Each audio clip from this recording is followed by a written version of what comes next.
Are you guys killing your apple trees in this video? We're going to do quick, unedited, straight to the point. What we're going to need, coffee, obviously. Some big loppers, just in case we have thick branches. And of course, some alcohol, just to make sure we don't spread any disease to our apple trees as we prune.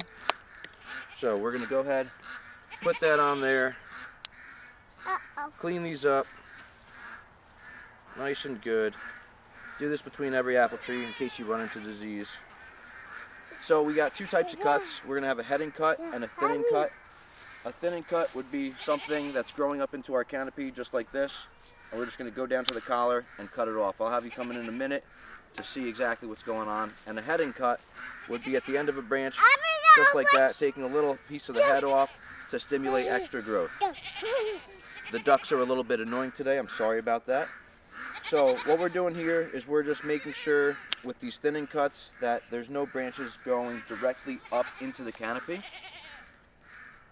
That's going to allow for good airflow and minimize any mold or mildew problems that we may encounter. Anything that's growing back towards the main canopy is getting taken out. And then if you come in right here, let me show you this. This right here is what you call a fruit spur. So this is old growth.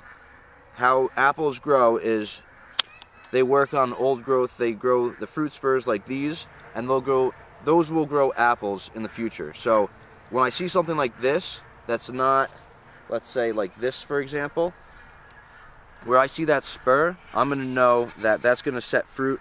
So I'm going to leave that there for the opportunity of it setting fruit for us successfully. So what I'm doing is I'm just going through here. Anything that looks like it needs to get pruned up, I'm getting rid of. This will probably go right here. And you want to come in close to the collar. So if you look right there, I'm not going to cut this one, but this, come closer so you're nice and zoomed in. That right there is a collar, so you'd come up right up to that and you'd cut.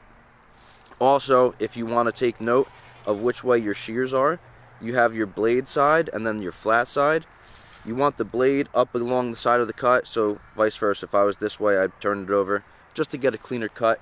You don't have as much breaking on the branching. So we're basically just going to keep on going through and thinning up everything. So this one right here, I'm going to make a cut right like that because that's going into my canopy. I don't need that. This I could probably cut back to about here, and this whole entire branch should set fruit. Make sure you guys have fun with this. And if you come right here and look at this, I'll show you. When you do a heading cut, here actually, look at this right up here. When you do a heading cut like this, you're looking at these individual buds, right? So depending if the bud is right here, the tree is going to grow that way. If the bud is right here and you cut, the tree is going to grow this way. But now if we come down this way, you could see this collar right on the neck here. And if you see that, that is all last year's growth. So when you cut on this side, it's going to stimulate growth. And if you cut right here, what's going to do is it's going to tell this to create fruit. Second year, when you cut into the second year growth, it's going to slow down that production and it's not going to grow as quickly. That's really going to help us set fruit. So on this branch here, although these are growing into the canopy, I'm going to cut right down to where the fruit spurs are. And that should really encourage a lot of development of fruit and fruit buds. This we could probably take right back to here.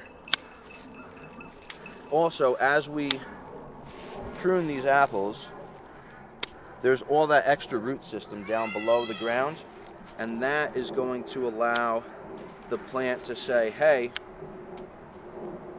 I don't need to focus as much on this growth. I have all this extra root system. What should I do with it? And that's going to tell the plant then to focus more on fruit and flower production over growth, which is a good thing. So basically I'm just going around and seeing where this is growing, trying to cut branches that are going to cause any airflow issues. Small branching like this from the bottom, we don't need. This branch, for example, here, don't need it. And then just keep on going around and making your thinning cuts. Remember to cut right up against the collar And yeah, just have fun with it. You just got to thin everything out. Make sure you're giving the tree good airflow. And I think that's really it for today, guys. There's really not much to it. Get out there, have some fun, and you know, keep your trees nice and disease-free. And if you mess up this year, try again next year. And just keep it going. It's all a science. Not really a science, more like a fun factory. So I will catch everyone on the next one. So wherever you guys are, have a good morning, afternoon, and evening. And you guys have a great day. Take care.